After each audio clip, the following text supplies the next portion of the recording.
Hello, welcome to my channel. दोस्तों, आज हम मौर्य साम्राज्य के बारे में पढ़ाने वाले हैं, जिसमें हम पढ़ेंगे चंद्रगुप्त मौर्य के बारे में। ठीक है, इसमें से इनका 4 फैक्ट हम लोग जानेंगे 4 तरह से। दोस्तों, सबसे पहले आप यहाँ पे देख रहे हैं चंद्रगुप्त मौर्य, ये मौर्य वंश का संस्थापना किया था। कैसे किया था वो आगे हम लोग जानेंगे। तो सबसे पहले चंद्रगुप्त मौर्य के बारे में जानते हैं। तो ये इनका जन्म हुआ 345 ईस्वी पूर्व, जो कि पिपली वन, जो कि अभी वर्तमान में उत्तर प्रदेश में स्थित है, पिपली वन में इनका जन्म हुआ था चंद्रगुप्त मौर्य का। ठीक है, मृत्यु की अगर बात करें तो मृत्यु हुआ था 298 ईस्वी पूर्व, जो कि है श्रवणबेलगोला, जो कि कर्नाटक में है अभी वर्तमान में। तो चंद्रगुप्त मौर्य का मृत्यु कहाँ हुआ था? तो श्रवणबेलगोला कर्नाटक में स्थित है। पदवी की अगर बात करें तो इन पदवी जो धारण किया था, मौर्य वंश का मौर्य पदवी धारण किया था। अगर पत्नी का बात करें तो 2 पत्नी इनका थी। 2 पत्नी जो है, एक था हेलेना और दूसरा था दुर्धरा। तो हेलेना जो थी वो हेलेना बेटी थी सेल्यूकस निकेटर की, उनसे शादी हुआ था चंद्रगुप्त मौर्य का। और ये दुर्धरा है, ये दुर्धरा जो है घनानंद की पुत्री थी। तो ये हो गया यहाँ से। अगर गुरु का बात करें तो इनका गुरु चाणक्य हो गया, जिनका दूसरा नाम कौटिल्य भी था। और कौटिल्य जो है अर्थशास्त्र की रचना की थी। तो कौटिल्य के सहायता से ही मगध साम्राज्य पे अधिकार प्राप्त किया था चंद्रगुप्त मौर्य। अंतिम नंद वंश को हरा करके ये प्राप्त किया था। नंद वंश का प्रथम शासक अगर बात करें, नंद वंश का स्थापना किसने किया था? तो महापद्मानंद। और अंतिम शासक जो था वो घनानंद था। आप यहाँ पे देख सकते हैं घनानंद। ठीक है, अब हम ये सेक्शन कंप्लीट कर लिए। अगला सेक्शन हम बात करते हैं 2 नंबर सेक्शन। यहाँ देखिए 2 नंबर लिख दिया।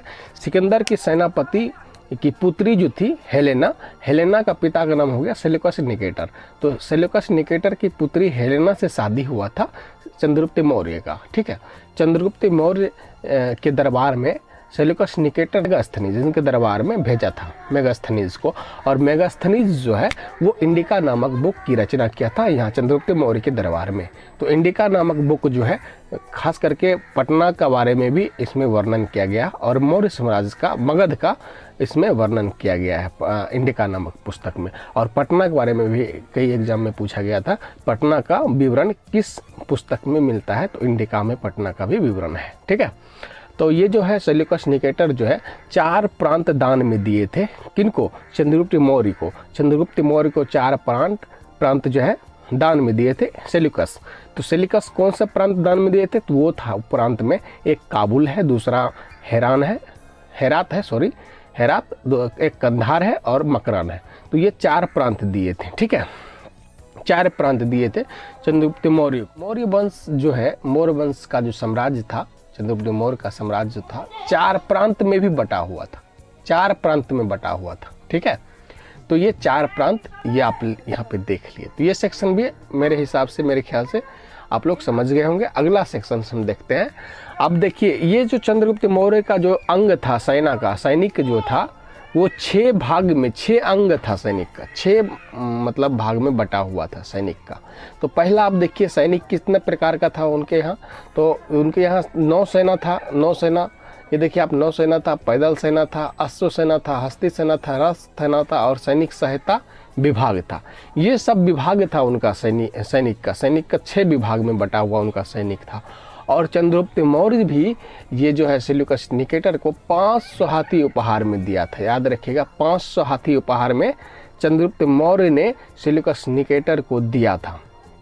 ठीक है, हम यहाँ पे पढ़ चुके हैं कि नंद वंश का अंतिम शासक को हरा करके चंद्रगुप्त मौर्य वंश का स्थापना किया और नींव डाला। ठीक है, तो उनके बाद मगध साम्राज्य का शासक बना। तो अब देखिए यहाँ पे हम लोग तीसरा सेक्शन भी कंप्लीट कर लिया। अब चौथा सेक्शन में जाते हैं। चौथा सेक्शन में क्या है? राजगद्दी पे जो है चंद्रगुप्त मौर्य 322 ईस्वी पूर्व बैठा, मगध पर अधिकार प्राप्त किया। और किनके सहायता से? चाणक्य के सहायता से। इसीलिए चंद्रगुप्त मौर्य साम्राज्य का जो प्रधानमंत्री थे चाणक्य थे। चाणक्य का दूसरा नाम क्या दोस्तों? चाणक्य का दूसरा नाम कौटिल्य था। और कौटिल्य और चाणक्य दोनों एक ही है, और नाम वो नाम था। चाणक्य ही अर्थशास्त्र रचना किया, कौटिल्य ही अर्थशास्त्र का रचना किया, दोनों एक ही व्यक्ति था। Both name is a same person. So यहाँ पे हम लोग देखेंगे कि मौर्य साम्राज्य का, जो मगध साम्राज्य का प्रधानमंत्री थे, वो थे आपको चाणक्य। ठीक है, का जो विभाग के अध्यक्ष है उनको अमात्य बोला जाता था। अमात्य, इनकी संख्या 18 थी।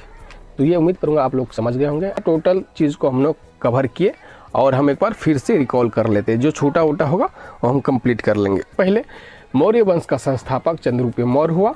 चंद्रगुप्त मौर्य का जन्म पिपली वन में हुआ, जो कि उत्तर प्रदेश में स्थित है, और 345 ईस्वी में इनका जन्म हुआ। मृत्यु की अगर बात करें तो मृत्यु हुआ 298 ईस्वी पूर्व में सनवेलगोला में, जो कि कर्नाटक में भी वर्तमान में है। इनका पदवी जो धारण किया था मौर्य वंश, मौर्य पदवी इनका था।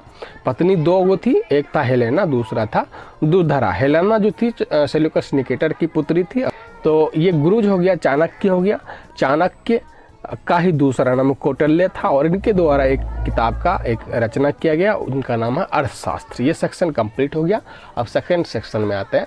सिकंदर के सेनापति जो था, सिकंदर के सेनापति की पुत्री की नाम थी हेलेना, और इनका पिता का नाम था सेल्यूकस निकेटर, और इनके ही सेल्यूकस निकेटर के पुत्री से शादी हुआ था, जिसके फलस्वरूप उपहार स्वरूप में सेल्यूकस निकेटर के द्वारा 4 प्रांत दान में चंद्रगुप्त मौर्य को दिया गया।